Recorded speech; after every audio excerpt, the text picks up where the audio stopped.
Hi everyone, Sonia Choquette here. I'm broadcasting from my apartment in Paris, and I am so excited to be live on the Mind Body Spirit Festival live broadcast because guess what? I'll be coming to the Mind Body Spirit Festival on April 30th and teaching you about your three best superpowers. So, where to begin? The first is that I want to tell you that we all have three superpowers, and we use them spontaneously, naturally, from time to time. And any one of them, when you use them, really does enhance your life. It really does elevate your vibration. It really does help you become a better manifester. It helps you become more energetically attractive, so you bring things into your life, you get into synchronistic flow. But and those are all wonderful things. Yet, when you use all three of your superpowers combined, that takes you into a whole other ballpark. That puts you into the frequency of a superhero.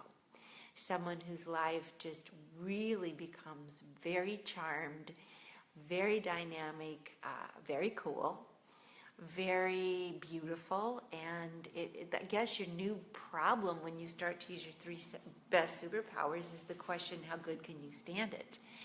Because things shift so rapidly and they begin to shift so seamlessly that it's so surprising. You just don't even have any idea how wonderful it can be. So what are these three best superpowers? Well, they are meditation, when you begin to actually conquer the crazy mind, the jumping bean, little wild dog mind, and begin to learn to give some space between you and your thoughts, and you begin to witness your life from the place of being the spirit, the creator behind your thoughts, and you begin to not let those thoughts push you around and overwhelm you. You begin to have more genuine ability to control and direct your life versus just react back. So I see there's some people coming on. There's Paul. Hi, Paul. Thanks for tuning in. When you have the superpower of meditation, you also become less reactive in the world. And the audience that's attracted to the Mind Body Spirit Festival, we are people that generally tend to lean in the direction of being energetically sensitive. And without the superpower of meditation, that also means that we can become energetically too sensitive, too reactive, too easily influenced by others. As, for example, being too empathic, that you get kind of thrown off your game by other people's energy or moods or intensity or their agendas. And when you begin to really work with your superpower of meditation, you kind of pop out of that experience. It doesn't happen for you like that anymore. You begin to observe from a place that allows you to make the choices on whether you want to respond or not, whether you want to be engaged or not, whether you want to participate in these kinds of energies or not. So that is a superpower, to be able to be the person making your choices instead of just caught up. So I'll be teaching you a few of these tools in just a few minutes, but I just want you to put it in your mind. That's a superpower. And you know, we have that, we drop into that naturally a lot. Now for some of you, you might be masterful and long-term already meditators, so you know what I mean. But when you begin to recognize the power it gives you in terms of how to direct your life and to conserve your energy and to protect your emotions and to allow you the ability to be discerning enough to choose, then you're really moving into superpower territory. So the second superpower is your superpower of imagination. Now that is a superpower that I really want to emphasize today because frankly it's the one that I see people giving up so quickly and surrendering so quickly and having hijacked so quickly that they are just the reactionary energy of everybody else's imagination, or the lowest common denominator of imagination. So let's talk about imagination for a minute. It's the energy that you hold it's the images that you hold in your mind.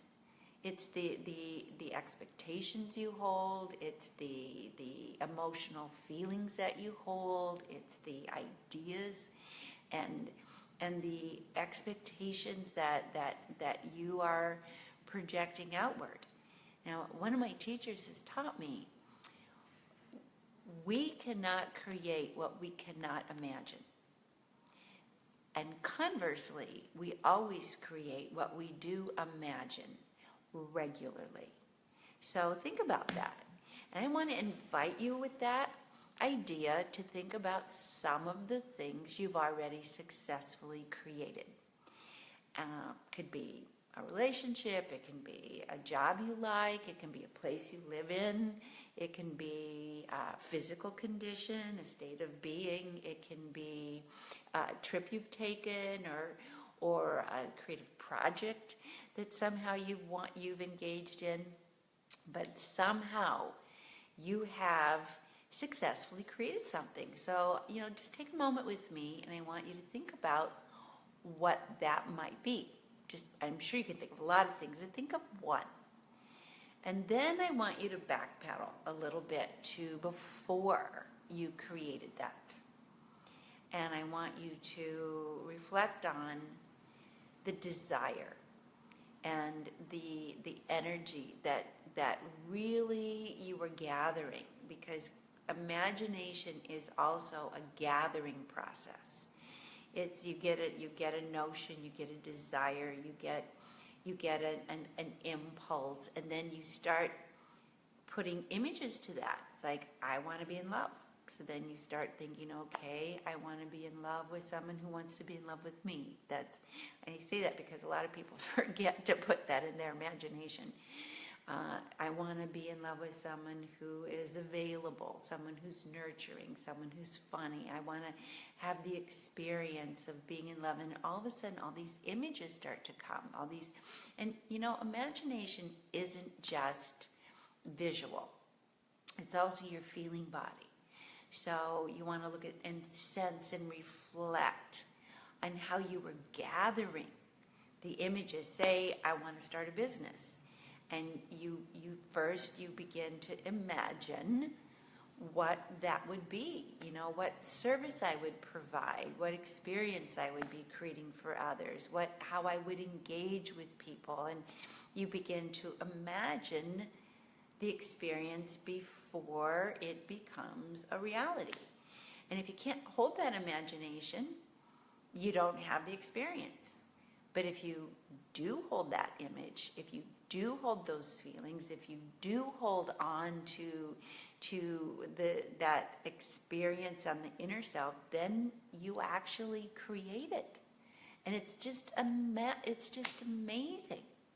And I just want to share with you, for example, how powerful that is, because I'm broadcasting here from my apartment in Paris, which is something that is new for me. Well, not brand new. I've been here for a couple of years, but it was a dream of mine for many years to move to Paris. And so on my computer, when you have different things where you have your bank account or credit card account or some, Amazon account or something, and you have to put in, your password, and often there is within that whole section safety questions, questions that they ask you to make sure it's you to get into the account. Well, on one of those accounts in my life, one of the questions was, where would you most love to live? And I would type in Paris, and I had a little icon of Paris in the corner with that. And I kept seeing that over and over. And every time I typed in that, I would think, yeah, I really would like to live in Paris. That's a real true feeling for me. That is a really something I can imagine would be wonderful for me. Lo and behold, life unfolds. I'm not really strategically in making my plans to move to Paris, but life unfolds for me. And the next thing you know, lots of things change really quickly. And here I am living in Paris. But I have to say, the minute I actually dropped my bags in this city as my major home, I thought of that how many times over a while, consistently over a couple of years, I had typed that in. That's like imagination. That is an amazing reflection. But I want you to think about that too. The times that you've held your ideas, the times you've imagined something steadily. So that's a superpower. Our physical universe is absolutely a reflection of everybody's imagination. And I'm looking at where I live and how it's built. I'm looking at the chandeliers, and I'm looking at the molding, and I'm looking at the parquet floors. And somebody had to imagine that before it could manifest. I'm looking out the window. I'm looking at the trees and how they're all uniform. Someone imagined to plant them that way, and then they grew. And buildings across the street, and the balconies, and the rooftops, and the windows, and the grills, and wherever you look, even the couch I'm sitting on, the pillows that I'm leaning into, the clothes I'm wearing. It's so that's a big superpower, and we're going to work on that in a minute. And then our third superpower is the one that I've devoted my life to teaching, and that is the superpower of intuition. Intuition is your inner compass. It's it's the voice of your most authentic self, which is your spirit, the part of you that is never disconnected from the whole, the part of you that is connected, and as a result can be informed and can let you know whether you're on the right track, or can connect you to the right people at the right time, the part of you that supports your ability to show up to things that will support you in your dreams and keep you safe and let you know if you're protected, or go this way, don't go that way, do this, don't go do that. From the most basic protections to real downloads, real inspirations that could be the portal to incredible life-changing experiences and creations. As far as I'm concerned, it is an indispensable superpower in this world right now. Everything's changing so rapidly that we cannot rely just on our physical external senses in terms of guiding and directing and creating our lives. We need that inner compass to keep us faithful to who we are, and to help connect us to who we need to be connected to, and to give us the direction to find the ground we need to be grounded in, and to attract the support we need to be attracted to. All of that is part of our inner compass, our intuition. So think about the moments in your life and where you've had an experience of that superpower. Times when your intuition, whether or not you listen, just think about what it felt like, and what it was, what kind of guidance you were getting, and how it influenced you. Whether it was that changed my life, that protected me, that connected me, that was phenomenal, or whoa, I wish I would have listened. I wish I could have I wish I could have paid attention, because it would have protected me so much, or it would have helped me so much, or wow, I knew that. Why didn't I listen? It is a superpower. It is an incredible power that we need, and it is the voice of yourself. So when you say myself, Whenever anybody refers to themselves and anybody ever comes to themselves, your hand goes right on your heart, and that heart self, because that's where your self lives. That's where this inner voice comes from. It never comes from your head. It comes from this deep place, this inner guidance. And it doesn't necessarily come across as words. You know, a great deal of our intuition is feelings.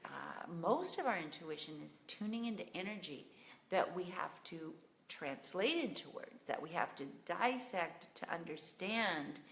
But the direct contact with intuition really is just more an experience of an energy that's guiding you, an energy that's directing you. And it's powerful. And it gives you so much more information and accurate information than your other senses. You know, how many times have you been looking at something but you didn't see it at all? Or you've been hearing something but you were pretty tuned out? Or even touching something. How many times have you run around the house going, where are my keys? And they're like in your hand. And it's just so tuned out. So intuition is the faculty of seriously tuning in. So these are the superpowers that we all have and we all need. And if you use any one of them, your life gets really good. If you can meditate, you become very calm and empowered.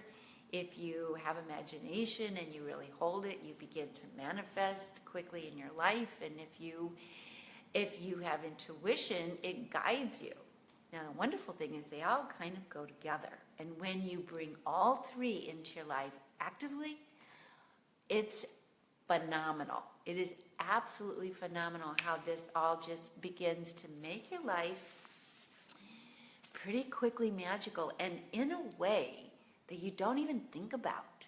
It's not like you're sitting around thinking and planning. It's just as you begin to develop these talents, your body just starts moving into right place, right time. Creative ideas just start to pop in and they stick and stay, and support people start to show up and move you in a direction that you couldn't have even planned out. That it just happens. And in a way that's faster and better than what you could have intellectually planned out. So let's talk about a few things now for strengthening these superpowers and getting them activated. Now, the first, I want to talk about meditation. Because a lot of people think meditation is quieting your mind. And ideally, it is, but that's not really necessary.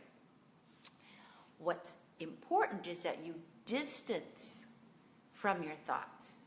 They may not quiet down, but what can happen is you get some space.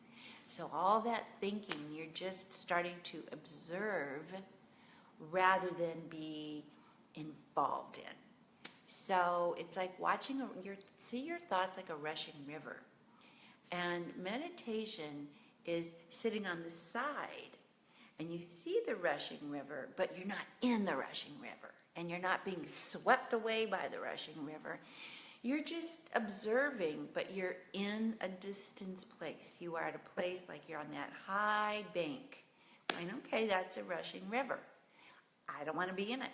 It's just rushing down the road, down, the mountain here. So that alone is helpful, because a lot of people get discouraged when it comes to meditation, and they think, my mind won't stop, I'm not doing this, I'm not succeeding. When instead, it's just more of a matter of, okay, my mind won't stop, but it's my mind, it's just thoughts.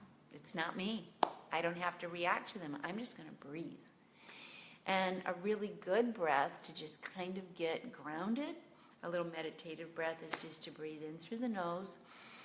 But don't raise your shoulders up. Don't go, just kind of breathe in with your hand on your belly.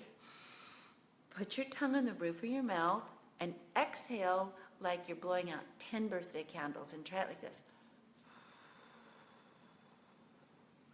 Because that calms the brain. When you put your tongue on the roof of the mouth, it just calms that part of your brain that's jumping all air, that's rushing down. And so you do a couple of those breaths, one on the heart, one hand on the heart, one hand on the belly, and you breathe in.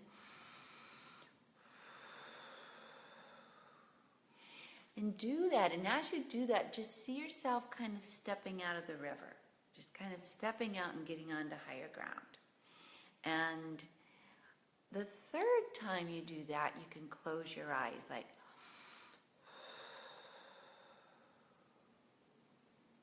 and allow yourself to go inside and begin to feel the space that you're creating. I like to tell my students, when you meditate, create space.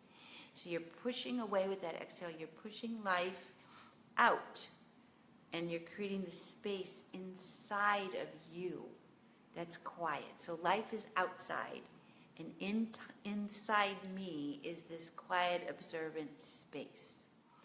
Now the next breath, do 3 or 4 of those breaths that just exhale, close your eyes with one, and exhale with the tongue on the roof of your mouth. And then the next breath, open your mouth click in your ear, and you can feel all this energy opening up in your throat and your heart, and you kind of drop into your heart.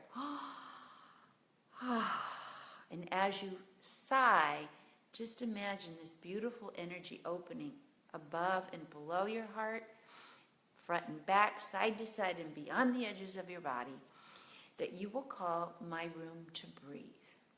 And I'm just going to enjoy a few quiet breaths in my room to breathe, my inner sanctum.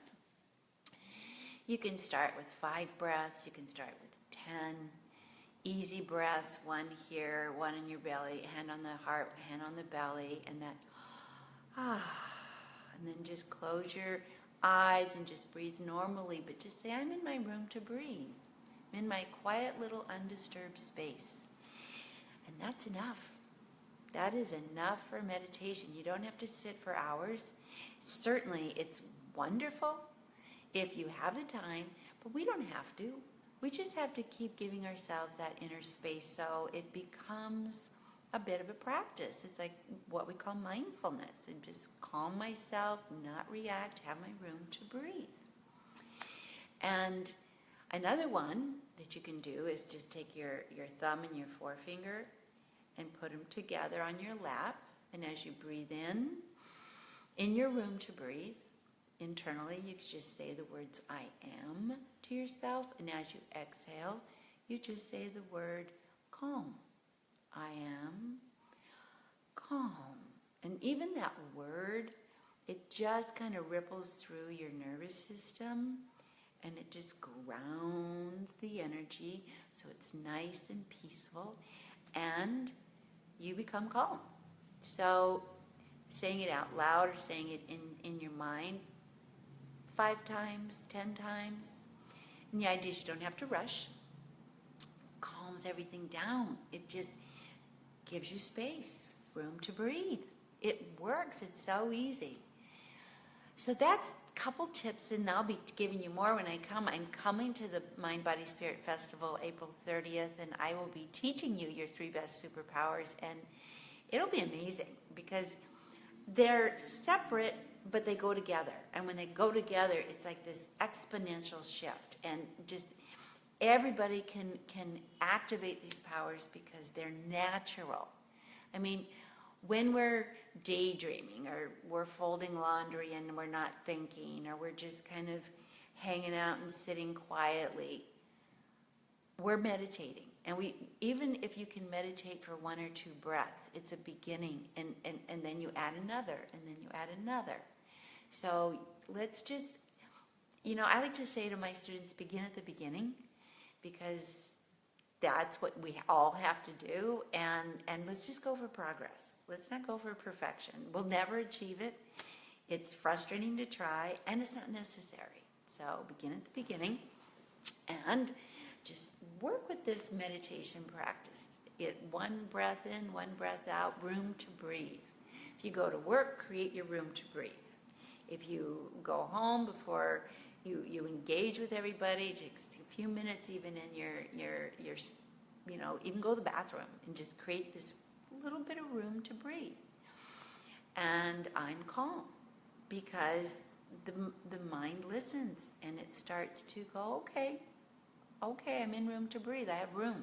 Because most of our agitation comes from feeling like we're being overwhelmed, and we're being intruded upon, and we're being, railroaded. We have no space, even when we're reactive, it's like, get off my back, give me some space, it's because it's all coming in. So if you think of meditation, it's your choice to give yourself space. Okay, so then let's go to imagination, because this is one I think we're losing track of. I have a friend of mine who is writing a book on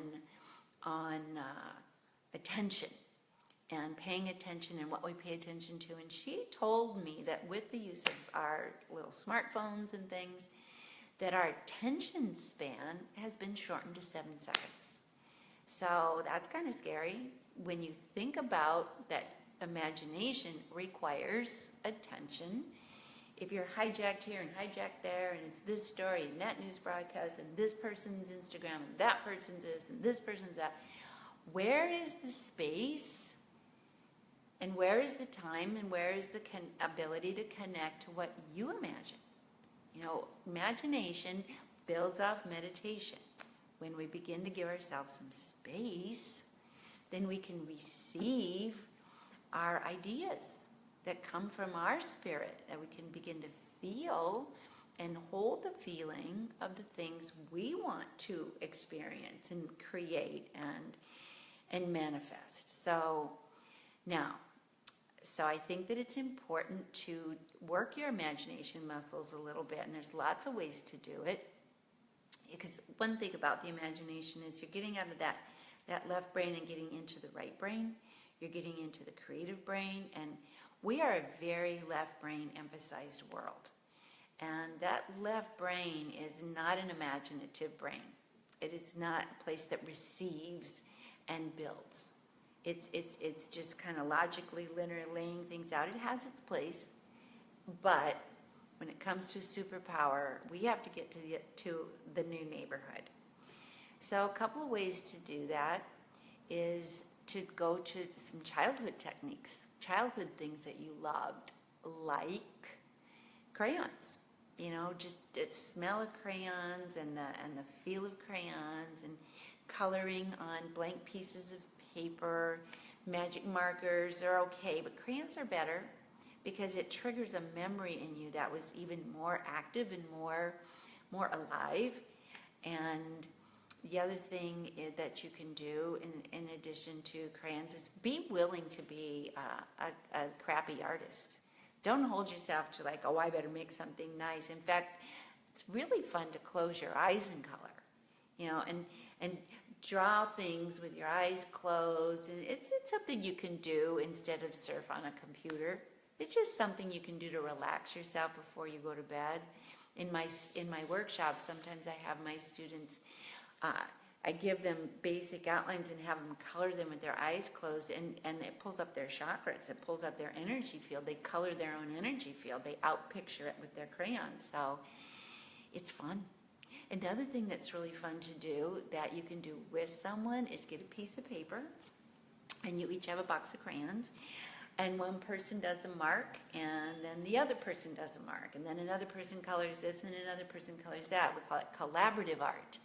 And let the two of you work on something. It creates such a beautiful synchronicity between your spirits, and it helps you get a better image, a more accurate image of who you're with and how their inner world is working, and you're creating something together. And I think it's fun to do this, and then you'll be surprised.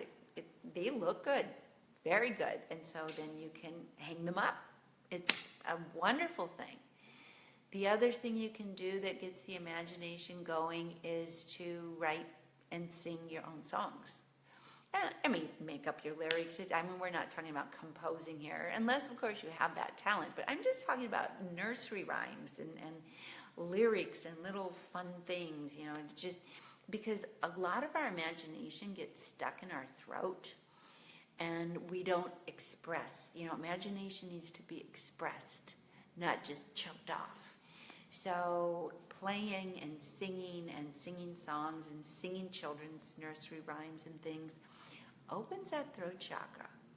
it really does begin, and at first you're going to be kind of mumbling it or feeling self-conscious, but if you can afford to give yourself the privacy and the space, and you do this, something in you wakes up.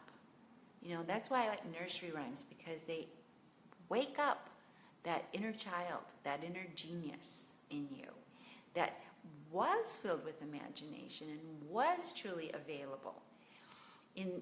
We have to think about our imagination as something that holds things.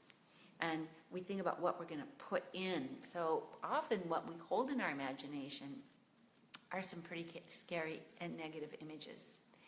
And if we continue to reinforce them every day, it begins to become your world. So, you know, if you're watching the news every day and you're addicted and you keep going to it and going to it, pretty soon that becomes your world. That negative, scary, angry place, and it becomes your experience. But if the person next to you is looking at art and listening to beautiful music and is inspired and out in nature, which is another tool for imagination, to be in the beauty and recognizing nature, their experience is not the same as yours. It's definitely not one size fits all. You know, so this is a very important tool to think, okay, what am I holding in my imagination? What feelings, what ideas, what expectations, what thoughts? What am I mesmerized by? What am I consuming and holding in me? And, you know, we get addicted to negativity. It creates a little adrenaline rush.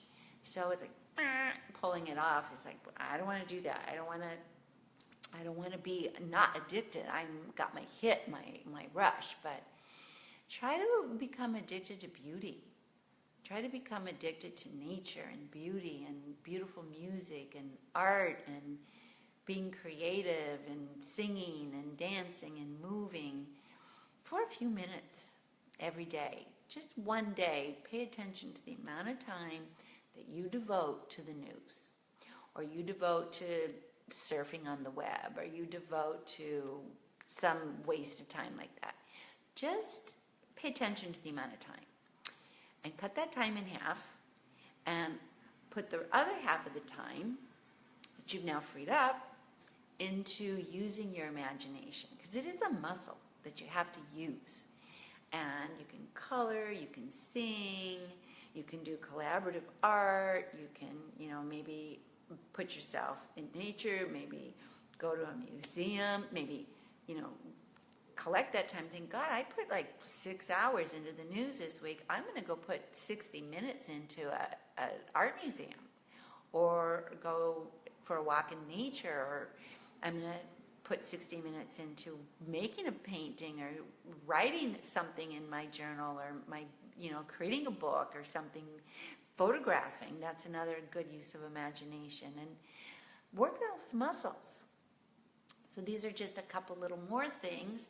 And then let's hop on to intuition, my favorite, and certainly what I've devoted my entire life to, not only learning for myself, but teaching people.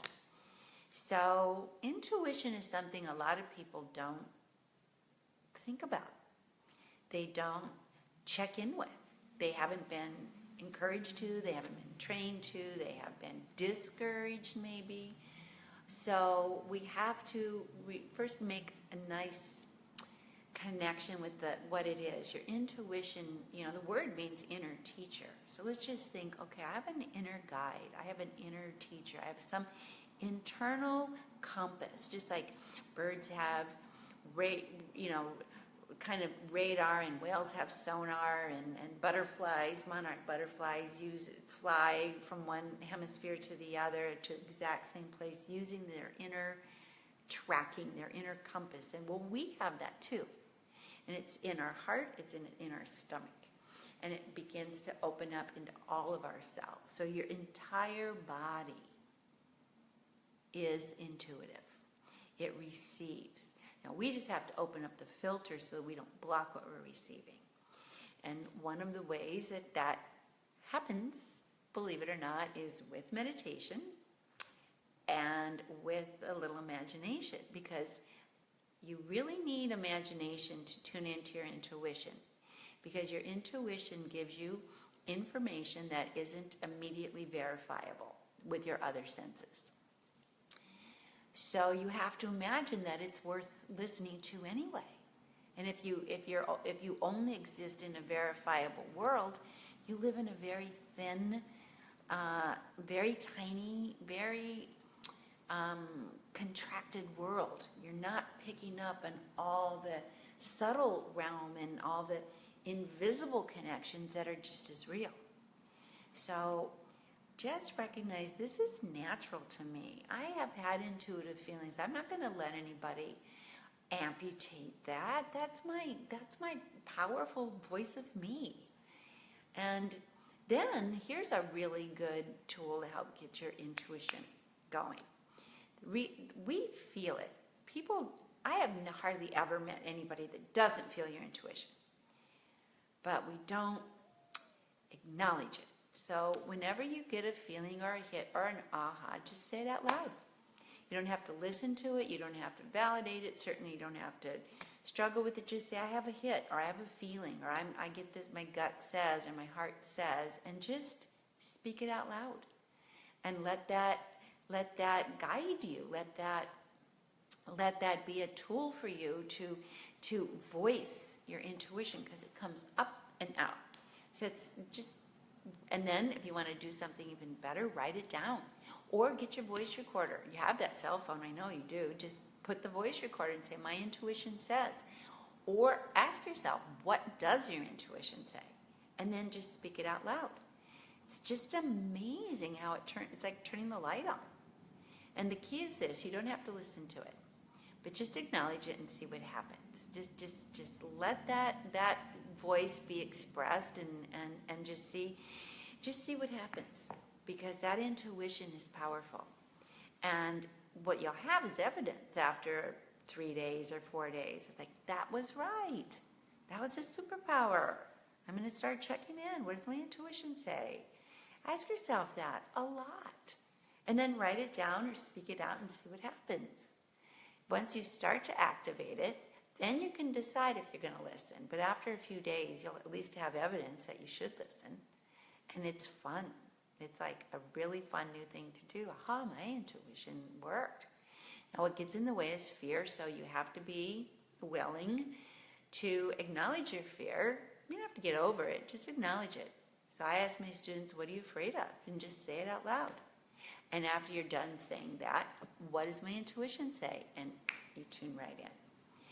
So these are just some fun tools that I wanted to share with you about activating your 3 best superpowers. I have the book, Your 3 Best Superpowers, but even better is I'm going to come and teach it.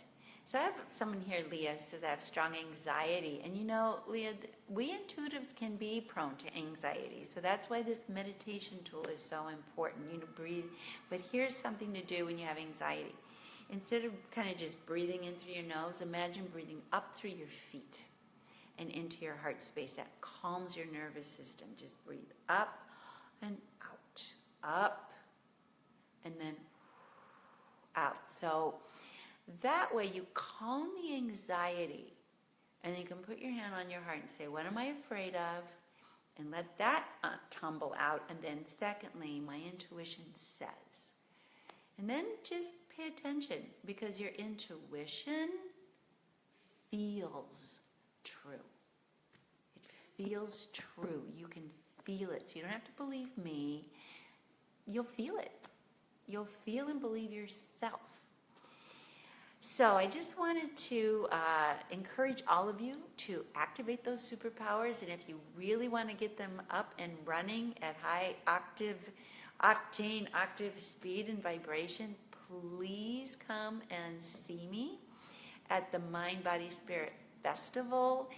I want to let you know I have a brand new website that'll give you more tips and tools. So come visit me on my website, SoniaChoquette.net, and get those tools, because they're really powerful. There's one, I have a toolkit for health and happiness.